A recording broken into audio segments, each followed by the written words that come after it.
Today is payday, so let's budget my bi-weekly paycheck using the cashless budgeting method. Let's get right into it. So this is my happy planner where I keep all of my budget worksheets. I'm going to go ahead and turn to the month of August. Now, y'all know that I have been waiting on this paycheck.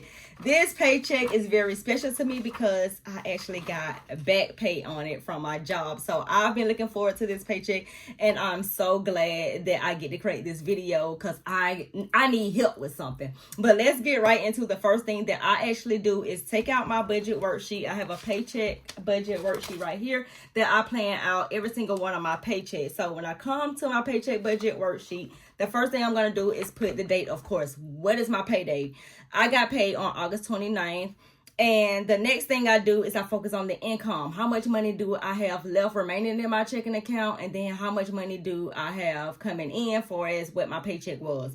So I always, within my budget part, I always just don't include anything remaining. The reason why is because I like to budget money at the lowest amount that I'm going to receive. So if I don't have any money left over from the previous paycheck, then when I actually do have money left over from the previous paycheck, I'm in good standing. So when I don't have nothing, I won't be worried about it. You get what I'm saying? Because I'm not really including anything. So I budget my paycheck at the lowest amount that I've ever received, and that has been $1,900. So for this paycheck, I'm budgeting $1,900. However, I did know that I was going to get back pay, but I had no idea how much it was going to be. I was just hoping for a miracle, and God came through. So I had $1,112.77 remaining from my previous paycheck that was going to roll over to this paycheck because, of course, the mortgage, it's time for the mortgage all over again. And I like to split the last two checks. I like to do it 50-50, so $875 and $875 initially would have been coming out of those two, my last paycheck and this paycheck, in order for me to take care of the mortgage and utilities coming up on the first. But my paycheck was actually $5,310.48, which gives me a total income this pay period of $6,423.25. So you know, when that money touched down, I already sent that mortgage and utility payment directly to the house account, because usually I would just wait till the first, but it ain't no reason to wait till the first of the month. I'm going to go ahead and get it out the way, get it out of my account. Don't want to see it. Get it out the way.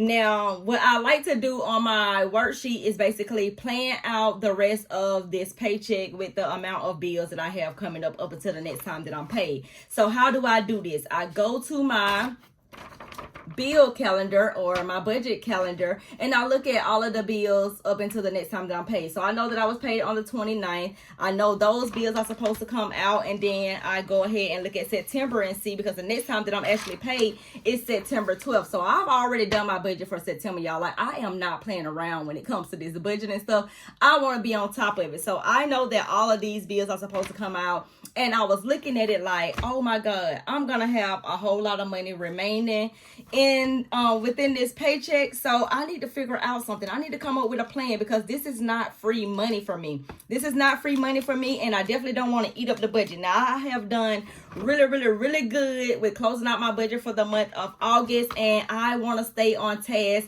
come September. So this is basically where I need y'all help with. I need y'all help because y'all know over here on this account, I'm on my debt payoff journey. I just paid off credit cards and my collection account in the month of July. With this paycheck, I got to send $2,100 off to take care of my half of this last credit card that I have, and I will be done with credit cards and collections.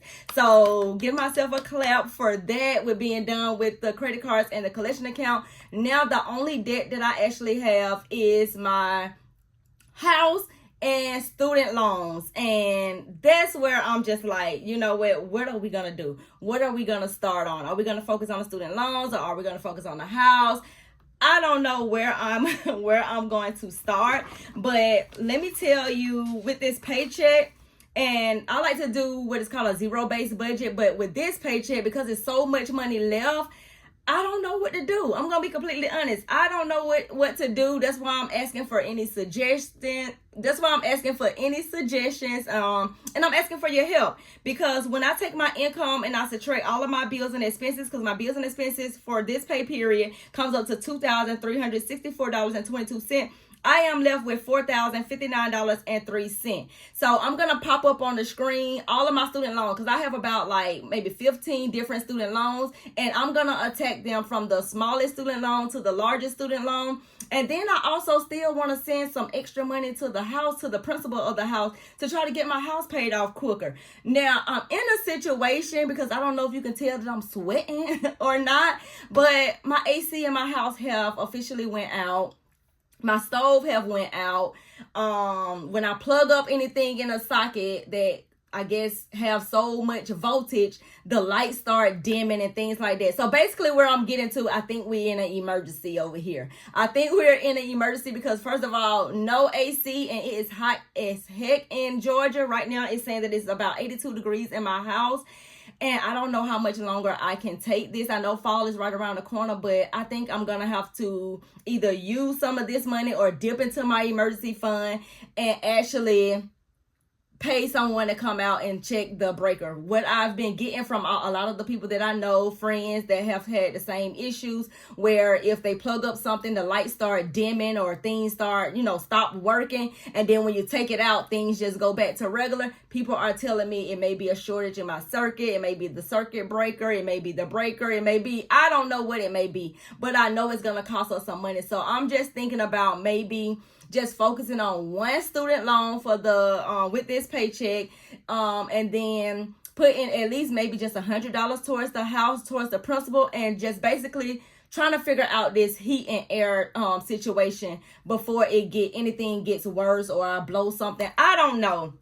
So let me know in the comments. I got $4,059.03. I don't really have no big gigantic plans in the month of September, because majority of this money do have to roll over into September.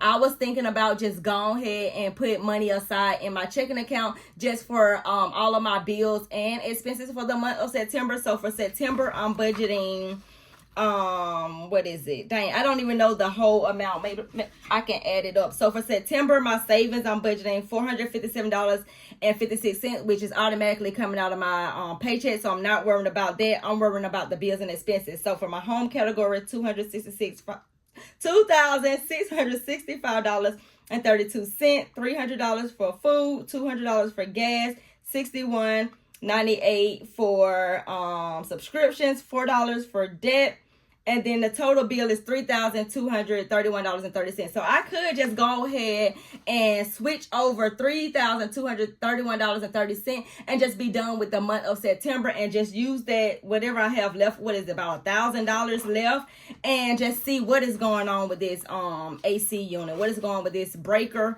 Or I could just see what's going on with this breaker first, and hopefully I can get that situated and it's not going to cost me so much money. And then I could just go back to focusing on the debt payment. But I'm going to put my student loan payment up here on the screen, listen it from the smallest to the largest. I think the smallest is $333, and then the largest is $6,000. So I definitely want to start focusing on my student loans. I definitely want to have my student loans paid off by the end of next year. And then that way I can just solely focus on this house, getting this house paid off. So I don't know what I'm gonna do. Y'all let me know in the comments. I am definitely open to any suggestions. Now, y'all know I'm still on this 75 Hard Personal Finance Challenge. If you have not watched my video, I am going on day 30. This is day 31 at the time of filming this video. And it has been just a wonderful journey just to see myself stay within my budget, to be able to give myself a set amount and just stay within that budget. So if you want to join the challenge, make sure you go back and watch that video and comment I'm in, so I can hold you accountable. It doesn't matter that I'm on day 31 and you're just starting. August 1st is the perfect time to just kick it off, start off strong before we get into 2026, because when we start going into the new year, people start making their resolution, people start making their goals, people want to get in control of their finances, people want to start budgeting and all those type of things, and you will be ahead of the curve. You will already build that discipline, you'll already build that muscle, and you'll just be good to go. You'll just be easy flowing into the 2026 new year. But let me know in the comments, y'all. I need help on this one. I definitely need y'all help on this one. What would you do with the $4,000, a little bit over $4,000 that you have remaining from your paycheck if you're having an emergency with your house, if you got all of these student loans that you need to pay off, if you're also trying to pay off, focus on putting some extra money towards the principal of your house. And being that taxes is coming, tax assessments are coming right back around again. So October, they're going to be reassessing my taxes. I did apply for the homestead exemption, so hopefully my taxes will go down. So I'm thinking about just at least putting $1,000 of this money aside for just that, just in case it go up. Because when y'all know, last year when I moved into this house in August, by February I was getting a notice saying that my mortgage or my taxes on my house was going up $500. So I don't know how you prepare for that type of stuff. Only thing I can say is with the money that I have the money now. I can start just setting aside just in case. But right now it's hot as heck. And then also, y'all forgot to mention, also, I want to start making my own stuff at home. So I'm definitely trying to put a Ninja in my budget. I want a Ninja blender. I went to Walmart today. I didn't get it because it was $199. And that's the one I want that make the smoothie bowls or whatever like that. Everything else I saw was only for like smoothies, slushes, and frozen drinks and stuff like that. I'm like, I need something heavy duty that's gonna make a smoothie bowl, because I love smoothie bowls. I love frappe. I already have a frappe machine, but I love the smoothie bowls, and I want to start eating those at home, because those little $12, $13 start adding up over a long period of time. But I'm just prolonging the video at this point. Y'all let me know in the comments, what would you do with this extra money that you have remaining from your paycheck? And I will see you in the next one. Bye.